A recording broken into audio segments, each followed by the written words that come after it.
الحمد لله نحمده ونستعينه ونستغفره ونؤمن به ونتوكل عليه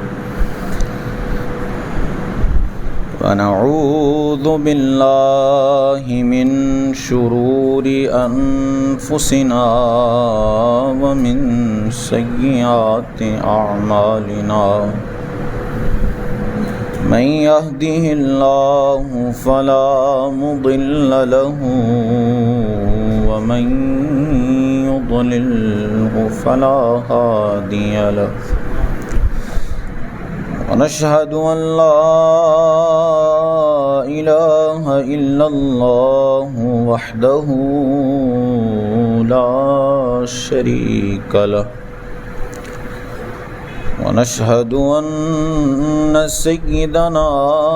وسندنا وحبيبنا وحبيب ربنا وطبيبنا وطبيب قلوبنا وملجانا وماوانا سيدنا ومولانا محمدا عبده ورسوله أما بعد فأعوذ بالله من الشيطان الرجيم بسم الله الرحمن الرحيم إن الله وملائكته يصلون على النبي يا أيها الذين آمنوا صلوا عليه وسلموا تسليما الصلاة والسلام عليك يا سيدي يا رسول الله وعلى آلك وأصحابك يا سيدي يا حبيب الله الصلاة والسلام عليك يا سيدي يا نبي الله وعلى آلك وأصحابك يا سيدي يا نور الله الصلاة والسلام عليك يا سيدي يا رحمة للعالمين وعلى آلك وأصحابك يا سيدي يا خاتم النبيين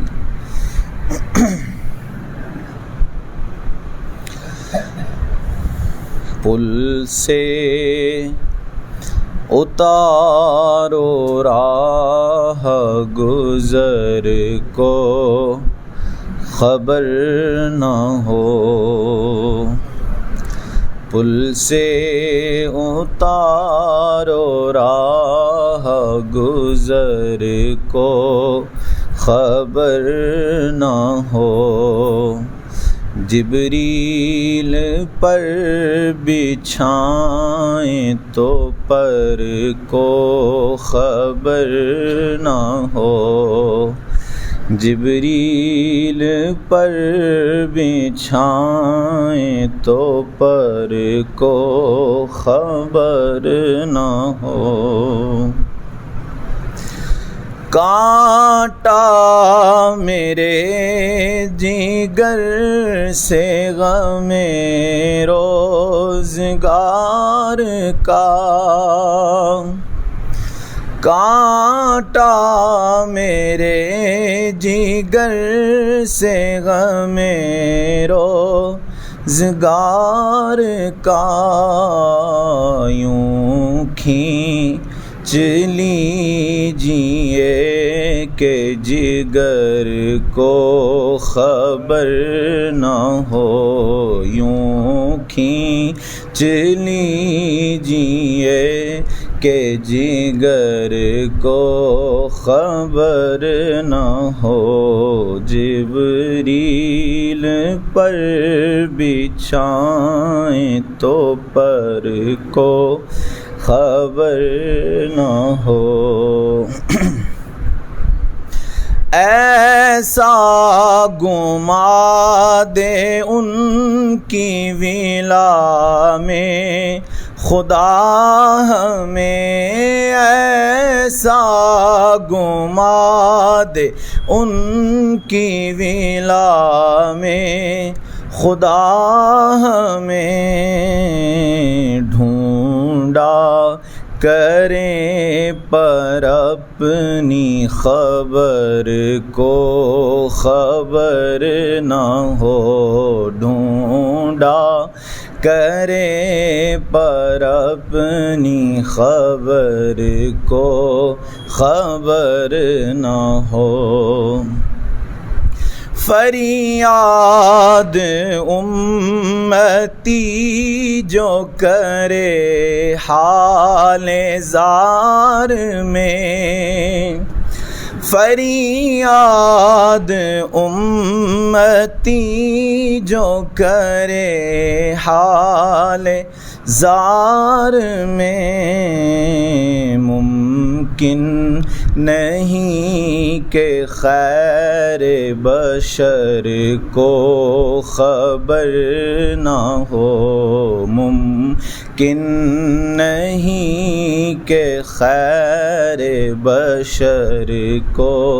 خبر نہ ہو۔ ان کے سوا رضا کوئی حامی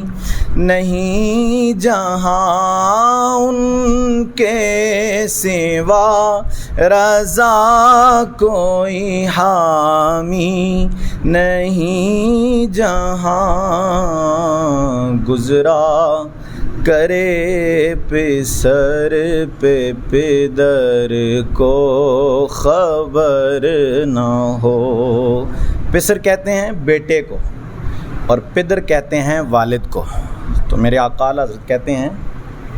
کہ جہاں پسر پر گزرے یعنی بیٹے پر مصیبت آن پڑے اور پدر کو خبر نہ ہو، والد کو اپنی پڑی ہے، کیونکہ وہ قیامت کا دن ہے ہی ایسا کہ ہر ایک کو اپنی اپنی جان کی فکر ہے، تو بیٹے پر کیا گزر رہی ہے والد کو اس کی کوئی فکر نہیں، کیونکہ والد خود اپنی پریشانی میں مبتلا ہے، قیامت کا دن ہے۔ تو اعلیٰ کہتے ہیں کہ وہ جگہ جہاں پسر پر گزرے اور پدر کو خبر نہ ہو، وہاں صرف ایک ہی حامی ہیں اور وہ سرکار علی وقار صلی اللہ علیہ وسلم۔ ان کے سوا رضا کوئی حامی نہیں جہاں، گزرا کرے پسر پہ پدر کو خبر نہ ہو، جبریل پر بچھائیں تو پر کو خبر نہ ہو۔ اللہ جل جلالہ و اتم برہانہ و اعظم شانہ کی بارگاہ اقدس میں حمد و ثنا اور سرکار مدینہ راحت قلب و سینہ، باعث نزول سکینہ، صاحب معطر و معنبر پسینہ، حضور سرور عالم شاہ آدم و بنی آدم، شفیع معظم رسول محتشم، احمد مجتبی محمد مصطفیٰ صلی اللہ تعالی علیہ وعلی آلہ واصحابہ وبارک وسلم کی بارگاہ میں ہدیہ درود و سلام عرض کرنے کے بعد معزز سامعین السلام علیکم ورحمۃ اللہ۔ سامعین عزیز احتشام، رسول کریم صلی اللہ علیہ وسلم کی ذات پر درود پاک پڑھنے کی بے شمار فضیلتیں اور برکتیں ہیں۔ میرے آقا صلی اللہ علیہ وسلم نے ارشاد فرمایا، جو جمعہ کے دن اور جمعہ کی رات یعنی جو رات گزر گئی، جمعہ کی رات اس رات کو کہتے ہیں جو جمعرات اور جمعے کے درمیان میں آتی ہے، جمعہ کی رات اور جمعے کے دن جو مجھ پر 100 مرتبہ درود پاک پڑھتا ہے، اللہ عز و جل اس کی 100 حاجتیں پوری فرمائے گا، 70 آخرت کی اور 30 دنیا کی، اور اللہ ایک فرشتے کو میری قبر پر مقرر کر دے گا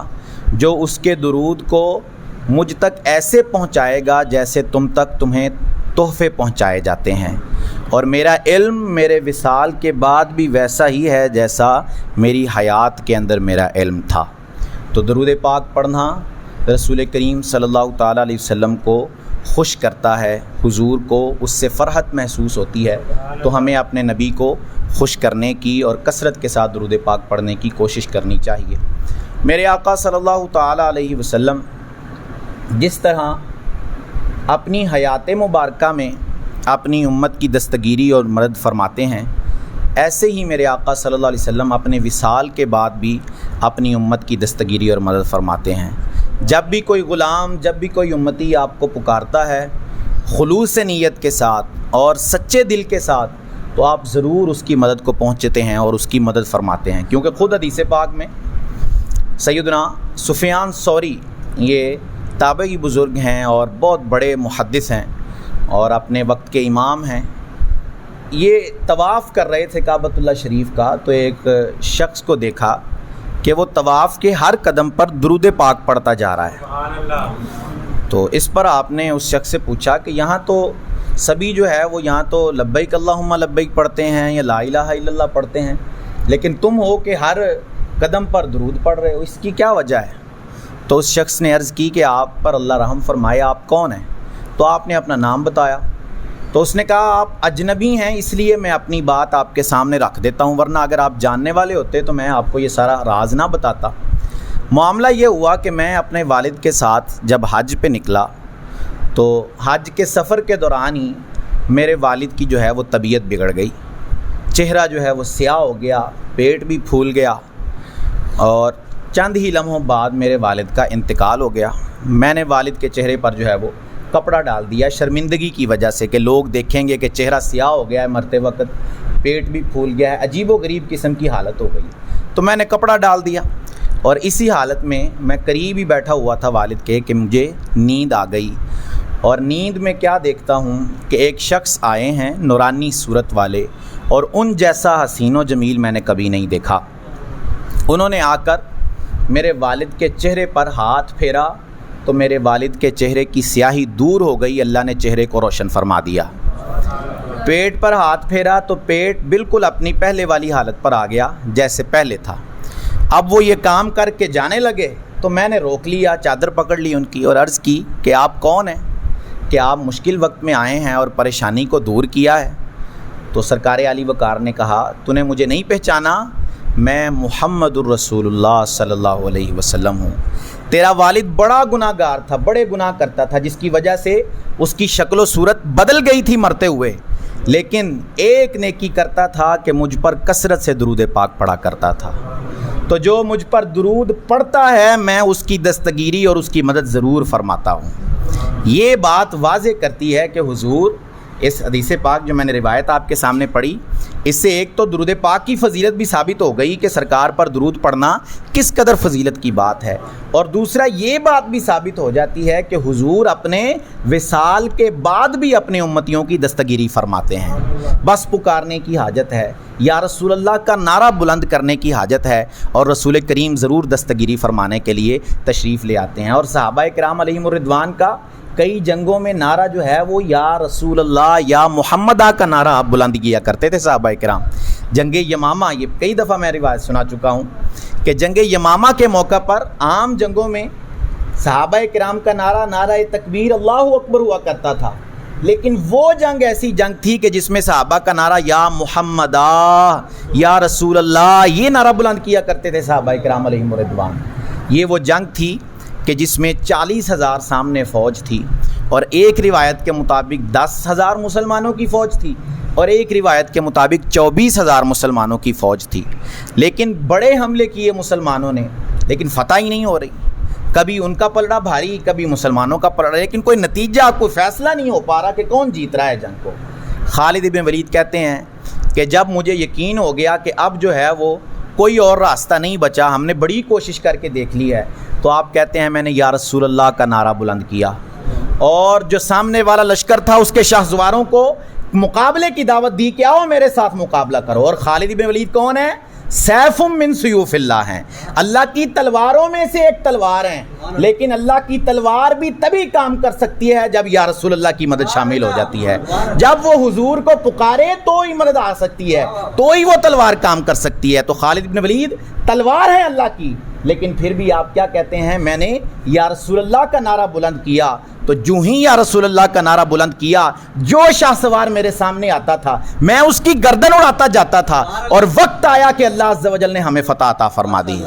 وہ یا رسول اللہ کے نعرے کی وجہ سے۔ مدد کے لیے پکارا، مدد کے لیے جب پکارا جاتا ہے، جو میں نے نعت پڑھی اس میں یہ شعر پڑھا کہ فریاد امتی جو کرے حال زار میں، مشکل آن پڑی ہے امتی پر، مصیبت آن پڑی ہے، کوئی پریشانی آن پڑی ہے، اور امتی اس پریشانی میں اپنے نبی کو یاد کرتا ہے۔ فریاد امتی جو کرے حال زار میں، ممکن نہیں کہ خیر بشر کو خبر نہ ہو، یہ ممکن ہی نہیں ہے کہ سرکار کو خبر نہ ہو، سرکار کو پتہ نہ چلے کہ امتی پکار رہا ہے مجھے، امتی مدد کے لیے بلا رہا ہے مجھے۔ وہ نبی کیسا جو اپنے امتی کی دستگیری نہیں کر سکتا؟ اس نبی کی شان ہی کیا ہے جو اپنی امتی کی مدد کو نہیں آ سکتا؟ بس ایک دفعہ پکاریں اپنے نبی کو، ضرور مددگیری فرمانے کے لیے آتے ہیں، دستگیری فرماتے ہیں۔ امام قسطلانی رحمۃ اللہ تعالی علیہ بخاری کی شرح لکھی ہے، بہت بڑے امام ہیں اپنے وقت کے، تو آپ اپنی ایک کتاب کے اندر واقعہ تحریر کرتے ہیں کہ ایک عورت تھی، اس کا یہ کام تھا کہ مصیبت آن پڑتی دنیا میں تو آنکھوں پر ہاتھ رکھ کے یا رسول اللہ کہتی، اللہ اس کی مصیبت کو دور کر دیا کرتا تھا۔ وہ فوت ہو گئی، انتقال ہو گیا۔ انتقال کے بعد اس کے کسی رشتہ دار نے خواب میں دیکھا اور پوچھا کہ کیا معاملہ ہوا قبر کے اندر، کیا صورتحال پیش آئی؟ تو اس نے کہا کہ فرشتے آئے سوال کرنے کے لیے، بڑی پریشانی اور مشکل میں مبتلا تھی، لیکن وہ جو دنیا میں میرا کام تھا، میرا طریقہ کار تھا، میں نے آنکھوں پر ہاتھ رکھ کے کہا یا رسول اللہ، ہاتھ ہٹائے تو رسول اللہ سامنے کھڑے مسکرا رہے ہیں۔ وہ فریاد امتی جو کرے حال زار میں، ممکن نہیں کہ خیر بشر کو خبر نہ ہو۔ حضور دستگیری فرماتے ہیں، حضور مدد فرماتے ہیں دنیا میں، حضور اپنی ظاہری حیات کے اندر بھی اپنی امتیوں کی مدد کرتے ہیں۔ کوئی آپ کے پاس اپنی ٹوٹی پنڈلی لے کر آ جاتا ہے، آپ اس کی ٹوٹی پنڈلی کو ٹھیک کر دیتے ہیں۔ کسی کی آنکھ میں تیر لگ جاتا ہے اور ڈیلا باہر نکل جاتا ہے، وہ ڈاکٹر حکیم کے پاس نہیں جاتا، وہ آپ کے پاس آ کر کہتا ہے یا رسول اللہ یہ مجھے پریشانی آ گئی ہے۔ حضور آنکھ اس کی جگہ پر رکھتے ہیں اور اپنا لعاب دہن لگاتے ہیں، اللہ آنکھوں کو ٹھیک فرما دیتا ہے۔ اور سیدنا ابوبکر صدیق رضی اللہ تعالیٰ عنہ، ہجرت کی رات غار کے اندر جب آپ تشریف فرما ہوئے، غار کے سارے جو سوراخ تھے اس کو اپنے کپڑوں سے پر کر دیا، 2 سوراخ باقی بچ گئے۔ آپ نے اپنی ایڑیوں کو دونوں کو وہاں سوراخوں پر رکھا، حضور سے کہا اب آپ اندر تشریف لائیے۔ حضور تشریف لائے، حضور نے سیدنا ابوبکر صدیق کی زانوں پر سر رکھا اور آرام فرمانے لگے۔ سیدنا ابوبکر صدیق کو ان 2 سوراخ جن پر آپ کی ایڑیاں تھیں ان میں سے ایک زہریلی چیز نے ڈس لیا، لیکن محبوب کے آرام کا خیال کرتے ہوئے کہ کہیں محبوب کے آرام میں خلل نہ آ جائے، کہیں محبوب کا آرام نہ خراب ہو جائے، ایک حرکت بھی نہیں کی آپ نے، لیکن درد کی وجہ سے آنسو نکل پڑے، آنسو نکل کر حضور کے چہرہ انور پر گرے۔ حضور نے کہا ابوبکر کیا معاملہ ہو گیا ہے؟ عرض کی یا رسول اللہ کوئی چیز ہے زہریلی جس نے ڈس لیا ہے میرے پاؤں کو۔ حضور نے اپنا لعاب دہن پاؤں پر لگایا، اللہ نے اسی وقت شفا عطا فرما دی۔ وہ مددگیری حضور دنیا میں بھی اپنے امتیوں کی فرماتے ہیں۔ بس ایک دفعہ کوئی پکارے تو صحیح سرکار کو، کوئی مصیبت آن پڑنے پر خلوص نیت کے ساتھ اپنے نبی کو یاد کرے، یا رسول اللہ کا نعرہ بلند کرے، ضرور اس کے ساتھ جو ہے وہ سرکار علی وقار اس کی مدد فرمائیں گے۔ کہ آقا اعلیٰ کہتے ہیں یا رسول اللہ کے نعرے سے ہم کو پیار ہے، یا رسول اللہ کے نعرے سے ہم کو پیار ہے، ہم نے یہ نعرہ لگایا اپنا بیڑا پار ہے۔ انشاءاللہ یہ یا رسول اللہ کا نعرہ بلند کرتے ہوئے ہم ضرور پل صراط کو بھی پار کر جائیں گے۔ بس حضور مدد کرنے والے ہیں اپنی امت کی۔ آپ جس طرح اپنی ظاہری حیات میں مدد فرماتے ہیں، اس طرح اپنی ظاہری حیات کے بعد بھی آپ کے وسیلے سے لوگ بارش مانگتے ہیں، اللہ عز و جل بارش عطا فرما دیتا ہے۔ سیدنا عمر کے زمانے میں قحط پڑ گیا، ایک صحابی نے حضور کو خواب میں دیکھا، حضور نے کہا عمر کو میرا سلام کہنا اور اسے بارش کی بھی خوشخبری دے دینا، کہ حضور کے وسیلے سے سیدنا عمر نے دعا کی تھی۔ وہ صحابی آئے، حضور سے کہا، حضرت عمر سے کہا کہ حضور نے آپ کو سلام کہا ہے اور بارش کی بھی خوشخبری عطا فرمائی ہے۔ یہ کہنا تھا کہ اللہ عز و جل نے پورے مدینے پر بارش نازل فرما دی۔ لشکر میں جاتے ہوئے، جنگ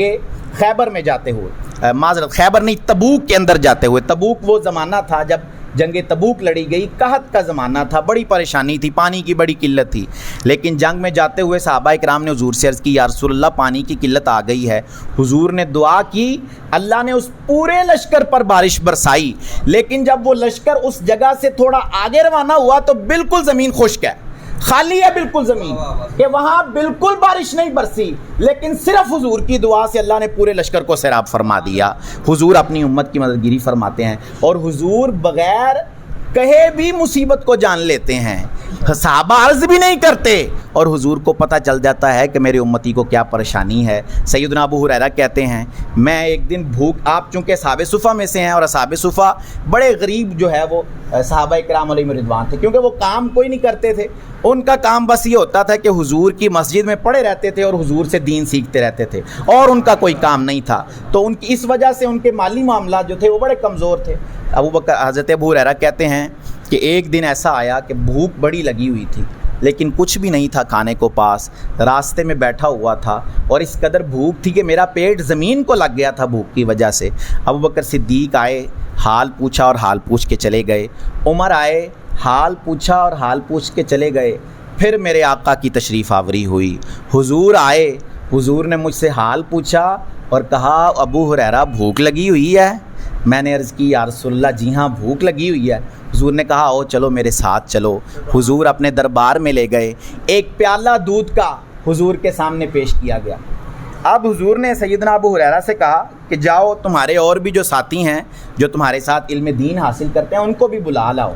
ابو ہریرہ پریشان ہو گئے کہ پیالہ تو ایک ہے دودھ کا، اور بندے جو ہیں وہ ہم بہت زیادہ ہیں، اگر سارے ہی آ جائیں گے تو یہ کیسے پورا آئے گا؟ لیکن ابو ہریرہ نہیں جانتے کہ سامنے جو ہیں وہ مالک کوثر بیٹھے ہوئے ہیں، اللہ نے حوض کوثر ان کی ملکیت میں دیا ہے، اللہ نے جنت کی نہریں ان کی ملکیت میں دی ہیں، وہ پانی میں ہاتھ ڈال دیں تو پانی 1500 لوگوں کو بھی پورا آ جاتا ہے ایک پیالہ، اللہ نے ایسی ملکیت سرکار علی وقار کو عطا فرمائی ہے۔ حضور صلی اللہ علیہ وسلم کے حکم کے مطابق سیدنا ابو ہریرہ باقیوں کو بھی بلا لاتے ہیں، 70 ان کی تعداد ہے،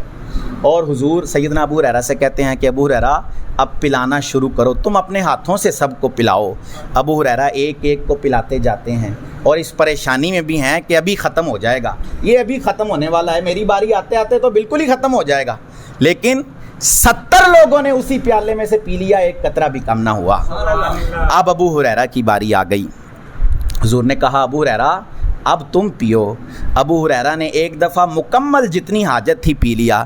پھر نیچے کیا پیالہ، حضور نے کہا ابو ہریرہ اور پیو، 2 دفعہ پیا، 3 دفعہ حضور نے پھر کہا اور پیو،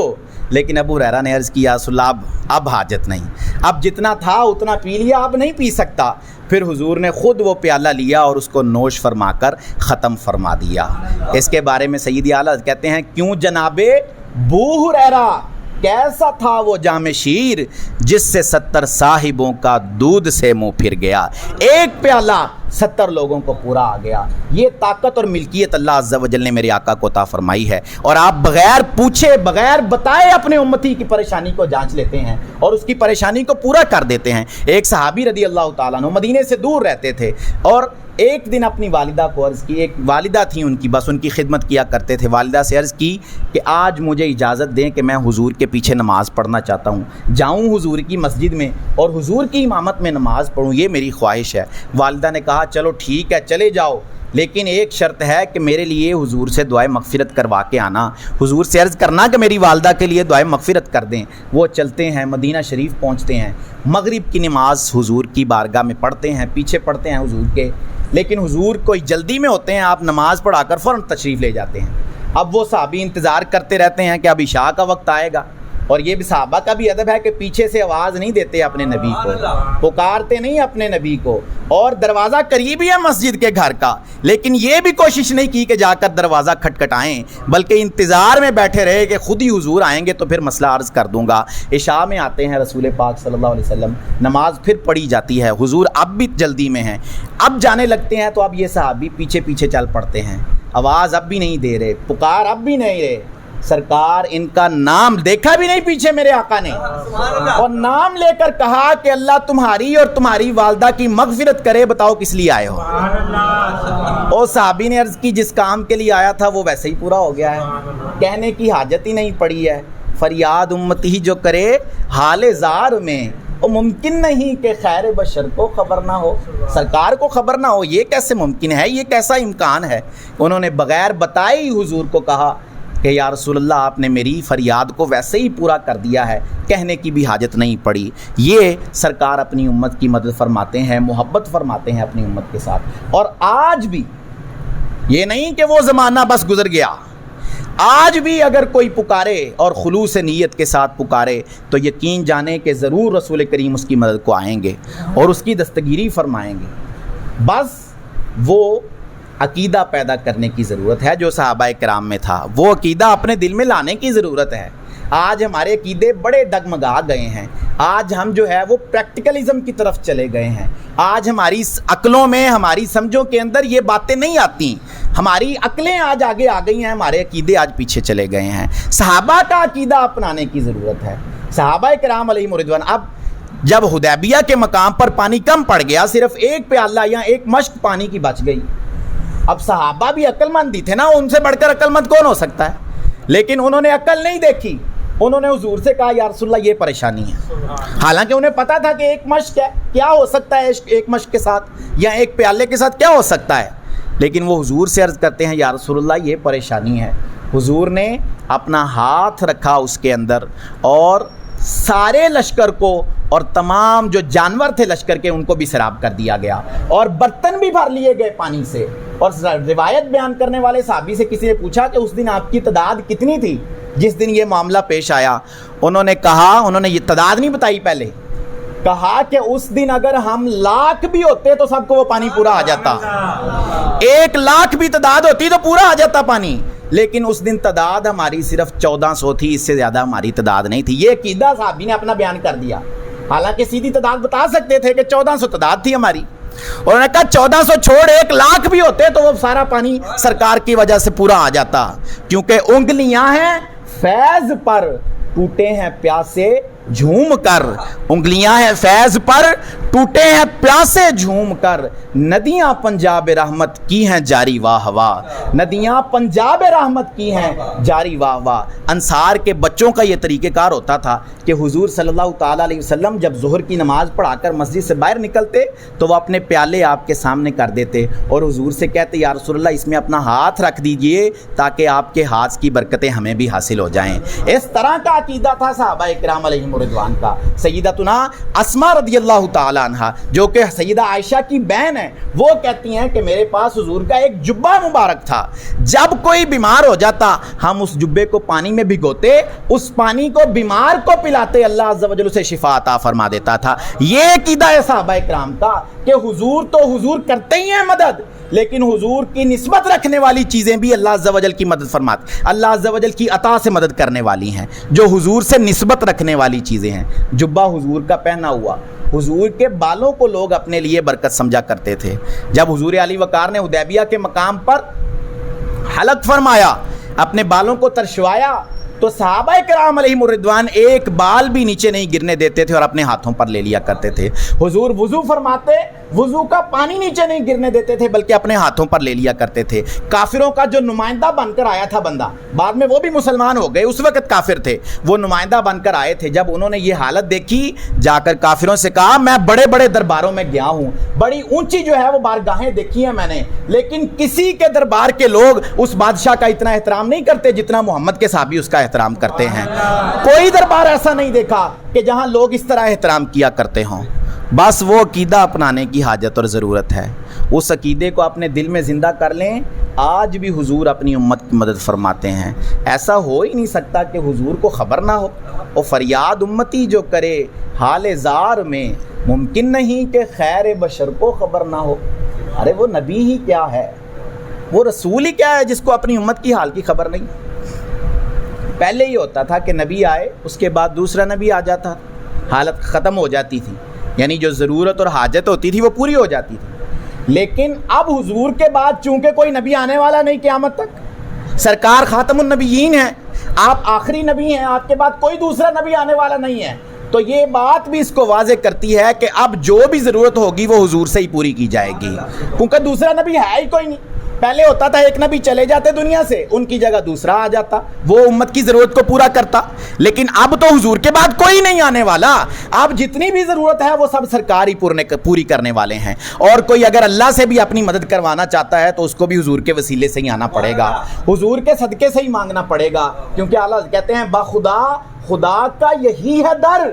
باخدا خدا کا یہی ہے در، نہیں اور کوئی مفر مکر، جو وہاں سے ہو یہیں آ کے ہو، جو یہاں نہیں وہ وہاں نہیں، اور اللہ سے اگر کسی کو چاہیے تو اس کو ادھر آ کر مانگنا پڑے گا، پھر اس کو رب کی بارگاہ سے ملے گا، جو یہاں نہیں، جس کو یہاں سے انکار ہو جائے اس کو اللہ عز و جل کی بارگاہ سے بھی کچھ نہیں عطا کیا جاتا، کہ باخدا خدا کا یہی ہے در، نہیں اور کوئی مفر مکر، حضور کے دربار کو چھوڑ کر کہیں نہیں بھاگ سکتا بندہ، مفر مکر مطلب مفر بھاگنے کی جگہ، مکر دکھاوا اور دھوکے کی جگہ، سرکار کے در کو چھوڑ کر کہاں جایا جا سکتا ہے، حضور کی بارگاہ کو چھوڑ کر کس سے مدد مانگی جا سکتی ہے، حضور کو چھوڑ کر کس کے سامنے اپنا سوال کیا جا سکتا ہے، حضور کا وسیلہ پیش کیا جائے تو اللہ عطا فرماتا ہے، حضور کی بات رکھ کر اللہ سے مانگا جائے تو اللہ ضرور مدد فرماتا ہے، لیکن اگر کوئی کہے کہ مجھے حضور کی حاجت نہیں ہے، اگر کوئی کہے مجھے بس اللہ ہی کافی ہے، تو اسے اللہ بھی اپنے دربار سے دھتکار دے گا جو بندہ سرکار کی مدد چھوڑ کر اللہ کی بارگاہ میں جاتا ہے، حضور کا وسیلہ، کیونکہ اللہ نے خود یہ سکھائی ہے بات، قرآن مجید میں اللہ فرماتا ہے وَلَوْ أَنَّهُمْ إِذْ ظَلَمُوا أَنفُسَهُمْ جَاءُوكَ، اگر یہ اپنی جانوں پر ظلم کر لیں تو کیا کریں، جاؤکا، آپ کی بارگاہ میں آ جائیں، یہ نہیں کہا اللہ نے، مغفرت تو اللہ نے ہی کرنی ہے، گناہ تو اللہ نے معاف کرنے ہیں، جی سب کو پتا ہے کہ بخشش کرنے والی ذات کون ہے، اللہ کی ذات ہے، اور کس نے مغفرت کرنی ہے، لیکن اللہ یہ نہیں کہہ رہا کہ مجھ سے مغفرت مانگو، یہ نہیں فرما رہا کہ میری بارگاہ میں آ کر مغفرت طلب کرو، کہا اذ ظلموا انفسہم، جب جانوں پر ظلم کر بیٹھو، کوئی گناہ ہو جائے، کوئی خطا ہو جائے تو کیا کرو، جاؤ کا، سرکار کی بارگاہ میں آ جاؤ، پھر وہ تمہارے لیے مغفرت مانگے تو میں تمہیں معاف کر دوں گا، اور مجرم بلائے آئے ہیں، جاؤ کا ہے گواہ، مجرموں کو خود بلاتے ہیں سرکار، مجرم بلائے آئے ہیں، جاؤ کا ہے گواہ، مجرم بلائے آئے ہیں، جاؤ کا ہے گواہ، پھر رد ہو، یہ شان کریموں کے در کی ہے، یہ شان کریموں کے در کی نہیں کہ خود بلائیں مجرم کو اور پھر مجرم کی دستگیری نہ فرمائیں، کریموں کا در یہ نہیں ہوتا، کریم بلاتے ہیں تو دستگیری کرتے ہیں، خود بلاتے ہیں تو یہ خود بلاوا ہے سرکار کی طرف سے کہ آؤ ہمارے در پر، آؤ ہمارا وسیلہ پیش کرو، آؤ ہم سے مدد مانگو، ہم تمہاری دستگیری کریں گے، تمہارا وسیلہ بن جائیں گے، تمہاری سفارش کر دیں گے، اور جب سب منہ موڑ لیں گے، ہر ایک ساتھ چھوڑ دے گا، اس وقت ساتھ دینے والی ذات بھی سرکار کی ذات ہوگی، اس وقت بھی کوئی نبی کام نہیں آئے گا، اللہ کہتے ہیں ما و شما تو کیا کہ خلیل جلیل، ما و شما مطلب میں اور آپ کہتے ہیں میری اور تمہاری اوقات ہی کوئی نہیں ہے، ما و شما تو کیا کہ خلیل جلیل کو حشر میں دیکھنا ان سے تمنا نظر کی ہے، ابراہیم خلیل اللہ کو بھی سرکار کی حاجت ہے، سرکار کی نظر کی حاجت ہے، اور ہماری تمہاری پھر کیا اوقات ہے، اس دن سارے نبی خاموش کھڑے ہوں گے، کسی کو جرت نہیں ہوگی رب کی بارگاہ میں بولنے کی، لیکن اللہ پھر سرکار کو اجازت دے گا اور آپ سفارش فرمائیں گے لوگوں کی، آپ شفاعت فرمائیں گے۔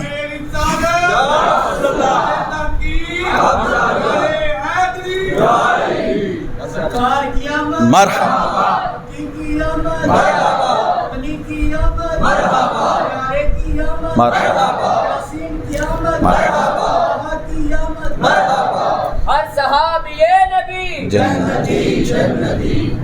تو یہ سرکار صلی اللہ علیہ وسلم، یہ جو شعر میں نے آپ کے سامنے پڑھا، یہ جو بات میں نے عرض کیا، یہ حدیث پاک میں خود حضور نے بیان کی ہے کہ اس دن ساری لوگ، یعنی صرف امت محمد نہیں بلکہ ساری امتیں، آدم علیہ السلام سے لے کر عیسیٰ علیہ السلام تک جتنی امتیں ہوں گی، ساری جمع ہو کر آدم علیہ السلام کے پاس جائیں گی اور عرض کریں گی کہ آپ ہماری سفارش کریں رب کی بارگاہ میں، شفاعت کریں رب کی بارگاہ میں، کوئی دستگیری فرمائیں۔ آدم کہیں گے نہیں، آج جاؤ کسی اور کی طرف، اور کسی کو دیکھو جو تمہاری سفارش کرے۔ یہ سب نبیوں کو عرض کرتے کرتے عیسیٰ تک پہنچیں گے علیہ السلام، لیکن کوئی نبی بھی اس دن سفارش کرنے کے لیے تیار نہ ہوگا۔ پھر حضور کے پاس آ جائیں گے اور حضور فرمائیں گے کہ ہاں میں تمہاری سفارش کرنے کے لیے موجود ہوں، میں تمہاری شفاعت کروں گا، میں تمہاری سفارش کروں گا۔ اس دن کے جس دن ہر کوئی، جو میں نے شعر پڑھا کہ ان کے سوا کوئی حامی نہیں جہاں، ان کے سوا رضا